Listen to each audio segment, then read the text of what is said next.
Well, hey guys, welcome back to the channel. Today we're taking a look at the E9A from Rapido trains, and these are with HEP head and power. Illinois Central and Burlington Northern is what I've got for review here. Burlington Northern is what we'll be focusing on primarily, but just so you know, the Illinois Central versions, we're running excursion service up until recently, so you might want to grab those while you can if you're an excursion modeler. Let's take a look at what the Rapido HO scale EMD E9 brings in this review, starting right now.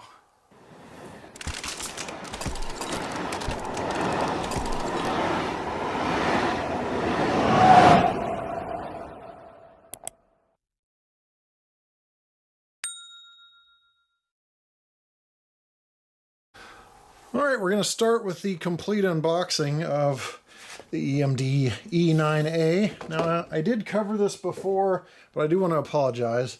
I covered the E8 Amtrak Day 1 scheme, but I wasn't really in a rush to get this video out with Halloween and stuff in the way. I'm a big Halloween decoration person, so getting all that put away and a little bit of family stuff going on, I got a little later than most people like to see a product from me out, but here's the manual, two sides. So this product's been out for a few weeks now. I usually try to get things a little quicker. You got some stickers in here, exploded parts diagram, but you guys have seen the E8 video from me, so probably know what to expect, but I do want to give this a whole look. So Burlington Northern, looks like you got a winterization hatch or something there. So these type of locomotives, probably most recently seen up in the Chicago area in passenger service, but still gone a bygone era. Now, the other ones that I've got, the Illinois Centrals, were in excursion service as recently as probably 2014. Here's the locomotive. Really hefty locomotive. And we'll take a closer look now that it's out of the box. First impressions out of the box, what a drop-dead gorgeous locomotive. Especially these Illinois Centrals that are on deck here that I'll show you after this Burlington Northern. But you've got the number boards up front, the nose light with a dual beam headlight, casting inside as you can see there. That's actually correct for the real thing, though, so they took the time to separate the dual beams out in the headlight. You've got a nose door with grab irons on each side, even a very small molded door latch. Metal coupler, you've got your pilot here, windshield wipers, which are etched metal. There's the beacon, bidirectional. Well, I guess all the horns are facing the same direction, but you've got a two chime horn and a single chime separate there, a little hard to see in that sea of black. The beacon, the firecracker antenna, separately applied grabs on the nose as well. All of the cab interior detail, a little hard to see, but it is there and present. Grabs along the side, separately applied grabs for the access for the cab door as well. Up top, you've got a winterization hatch. There's a whole set of different fans, and towards the rear some mufflers, so I'll show you a top-down view here in a moment. But this etched metal grating along the side, sometimes you have bowing issues with that. No issues on this model whatsoever. In the middle here, there are handrails that are separately applied again, and another molded in door latch for crew access to the prime mover. And as we move our way back, you can see those two mufflers up top. Those are nice details.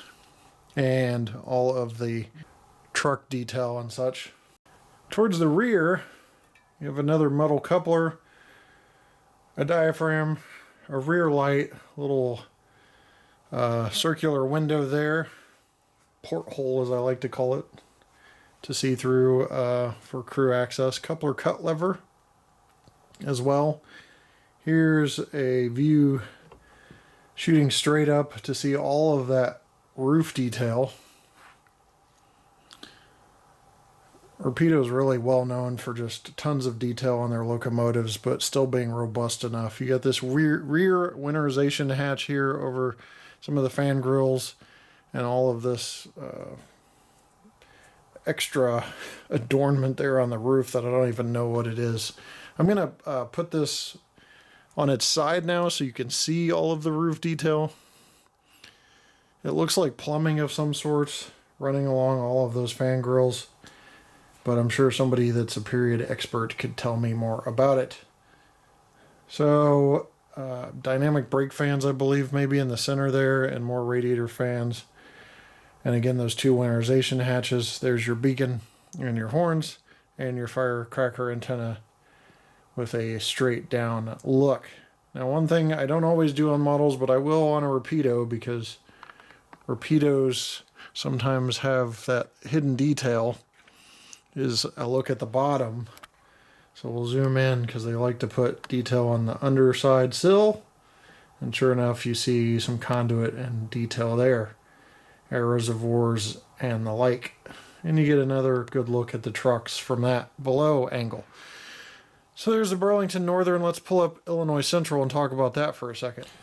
Now, I see a lot of trains, and it's rare that one catches my eye just for its sheer beauty, but these Illinois Centrals are definitely the bee's knees in terms of that. So these locomotives have operated in Indiana and throughout the Midwest in excursion service with different museums and such, and they've been painted different schemes over time, but overall these locomotives are just really, really nice and eye-catching in the models, and really a beautiful prototype too on the real thing. So nice silver appearance on this Illinois Central. You got the Death Star out there on the front. I believe they call it a tuxedo scheme or something. I'm not really up on the Illinois Central too much, but I am originally from Indiana, and these were at one of the museums, either the Indiana Transportation Museum or one of the museums for excursion service for a little while. So I decided to grab these, and they were in excursion service all over.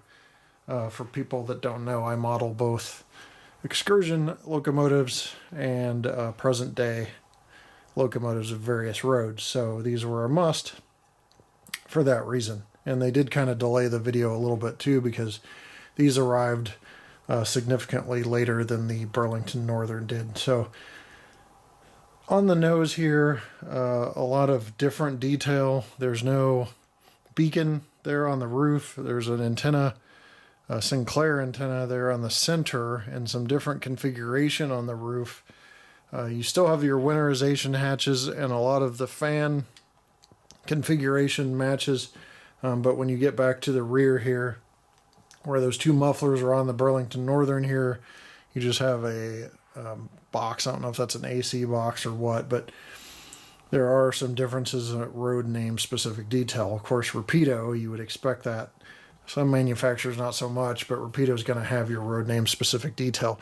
Even the horn placement is different. If you look at the horn on this, the horns are on the front cab roof. On this one, they are just forward of the center of the locomotive here. So really cool detail there. And as we look, we're going to zoom out a little bit. Down the barrel of the locomotive, you can see a little exhaust vent or a vent of some sort there poking out right in front of that rear box on the locomotive. So they have modeled the front of these, or the top and all sorts of areas of these locomotives appropriately. There's even ditch lights on these Illinois Centrals that are not on the Burlington Northern.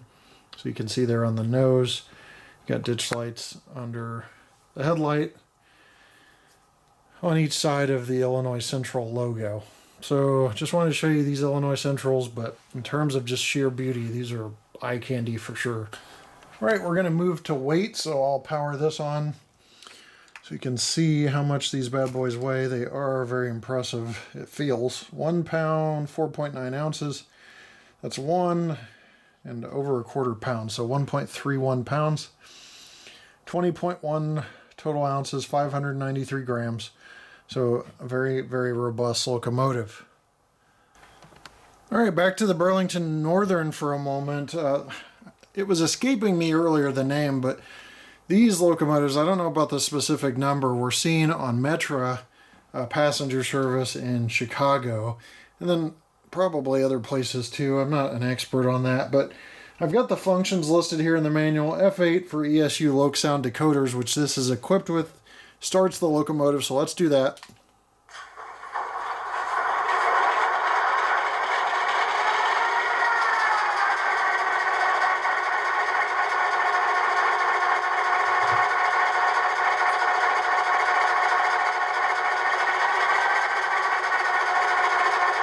So you see the prime mover there, or you hear the prime mover, I should say, starting up. We'll hit F0 for headlight. And that comes on. Here's the bell.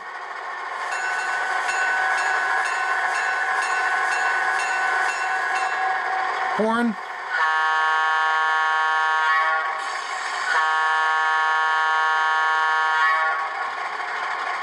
Creeped it forward there for a second. F3's coupler clank.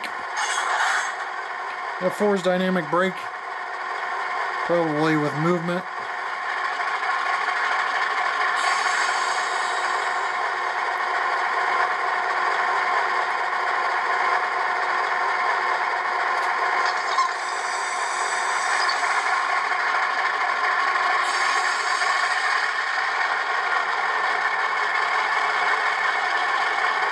I think I hear the whine, but I could be wrong on that.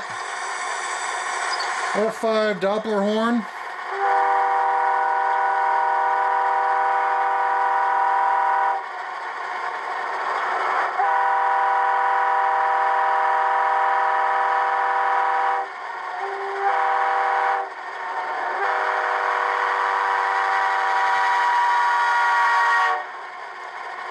F6 is the ditch lights have equipped, which this one does not have, but the Illinois Central does have. F7 dims the headlight. It's Rule 17 lighting. F8 startup, as we mentioned. 9 is drive hold. 10's independent brake. 11, which we didn't talk about, is class lights. Each time you hit that, it's going to change the color with off and on, I believe. Looks like this one may just be white. 12 is switching mode, 13's backup light, 14 is beacon if equipped, and this one is. The beacon is really cool because it's hard to see, but they've got, it looks to be 3 separate LEDs in the beacon light going off sequentially to create a rotating look. I know that horn is kind of in the way, but it is circling the housing, and that's a really cool looking beacon light. Here's a closer look at the beacon light, trying to get the horn out of the way as much as I can.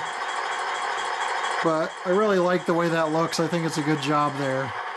F15 is head-in power, and I just activated that. So these locomotives are kind of separate from the previous release, not in the fact that they're just E9s versus E8s, but the head-in power. Just to explain the head-in power, batteries charged by axle generators on steam-heated passenger cars, they couldn't keep up with the lights and air vents blowing in commuter service due to short runs and frequent stops. So in the late 50s, commuter railroads began replacing both steam heat and axle generators with head-in power, which is now standard 480 VACs. So on the Rapido HEP units, there's a diesel generator roof hatch located where the steam generator hatch used to be. So you hit F15 and it activates what you're hearing now, which is a diesel generator spin up to power the passenger cars. So the only difference is on the Conrail OCS E8s, 4022 kept the steam generator just in case, but eventually got HEP receptacles and pass-through wiring. So what you're hearing is the head-end power of this locomotive that I just explained.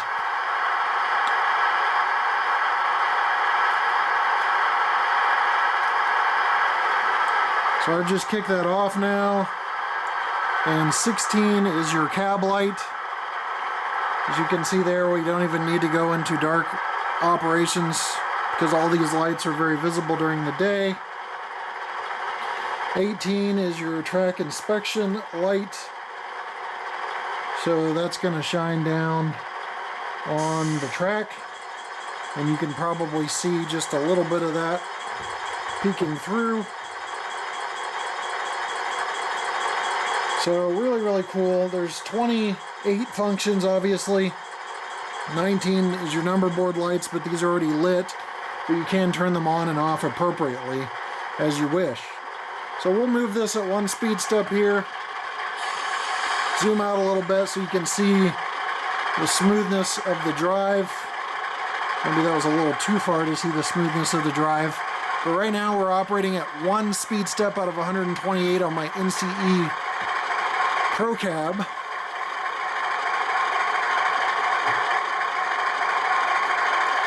I'm going to go ahead and set our AccuTrack 2 speedometer up here. And it's going to enter this speedometer. And we'll get a reading here shortly. I know we are right up against the track here, but I'll read it to you if you can't see it. So the AccuTrack 2 speedometer has begun reading. Probably getting a good look at that beacon through the tent too, so you can see how that's rotating around in the housing. I'm 99% sure that's 3 separate LED lights positioned to create a rotation, so that's pretty cool as well. Alright, we have exactly 1 scale mile per hour is what our AccuTrack 2 speedometer is saying. And that's a perfect speed for the locomotive, and it's smooth as well. So very, very impressive in terms of operation. We're going to go backwards here. Again, you get a chance to look at the beacon light. I kind of wonder with configuration variables if you can speed that up or slow that down. Some people love playing with that, especially with the ESU Lokprogrammer. But very, very smooth operation forward and backwards. I don't want to give all the attention to the Burlington Northern. We've got the Illinois Central here with the ditch lights.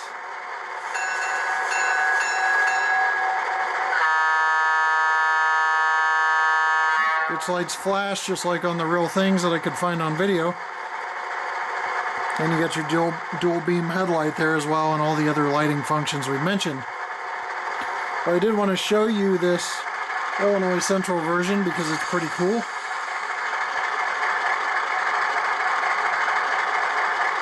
And just like I said, eye candy locomotive, but also for your excursion modelers, this is going to be one you're going to want to get before it disappears. These things tend to sneak up on you and disappear, and then you got to chase them down on eBay, second-hand market, or a train show somewhere. So just warning you guys now, if you're excursion modelers, don't sleep on these guys, don't forget about them.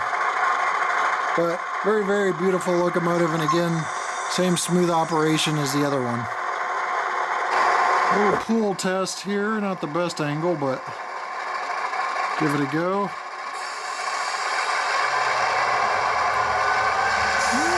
Peeking out at about 4, that's about 60 freight cars. So an AB pair of these or an AA pair of these is going to be able to pull whatever you want. 120 freight cars plus, and the passenger operations are going to be just fine. Well, that's going to wrap up our review of the Rapido EMD E9 with HEP. Beautiful locomotives, E9A's here. Got the beacon on the Burlington Northern and different configurations on the Illinois Central, but overall beautiful locomotives no matter what. And these bad boys are very, very well detailed and smooth runners, so be sure to check them out. I'm going to leave you with a run by, and we'll see you next time right here on the channel. Take care.